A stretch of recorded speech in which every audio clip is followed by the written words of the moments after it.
anigu ma ihi darbijiif ee waxaan ahay hogaamiye la dayacay.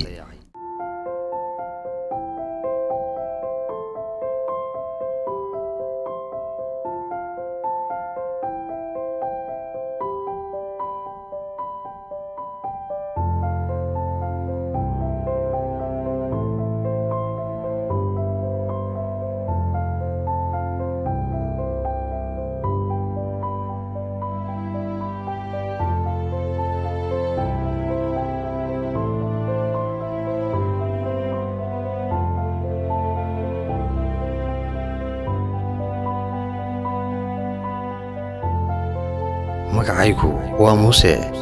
waxaan jiraa 19 sano.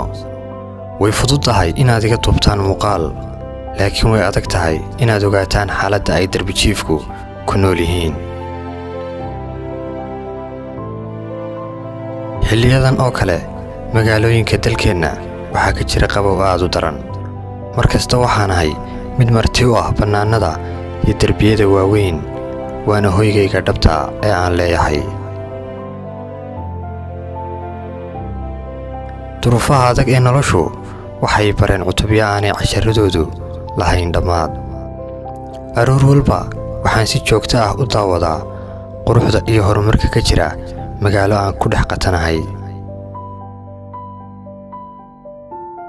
qof kasta oo halkan soo mara wuxuu igu yeedhaa magaca darbijiif ama xabagle. taasuna waxay iga dhigtay inaan noqdo mid ku murugaysan darbiyada cidlada.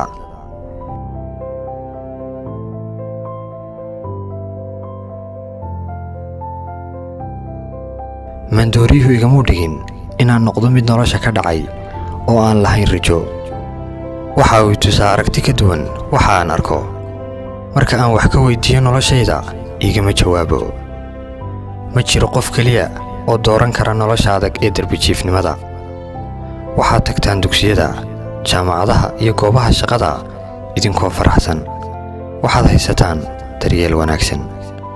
ima siisaan fursad aan idinku sheego inaan doonayo sidiina oo kale inaan wax barto, waayo waxaad iga aaminteen inaan ahay mid aan doonayn inuu noloshiisa bedelo. darbijiif kasta wuxuu leeyahay riyo ka duwan tan aan leeyahay oo kale, balse weli maanu helin cidna soo dhawaysa oo aan u sheegano riyooyinka idinka daahsoon ee aan leenahay. waan soconayaa, kamana daali doono sidii aan u samayn lahaa halgan adag oo aan noloshayda ku bedelayo, kana baqi maayo inaan guul daraysto.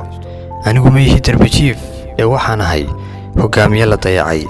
haddii aan helo daryeel qaran, waxaan hubaa inaan noqon karo hogaamiye dalkiisa iyo dadkiisa wax tara.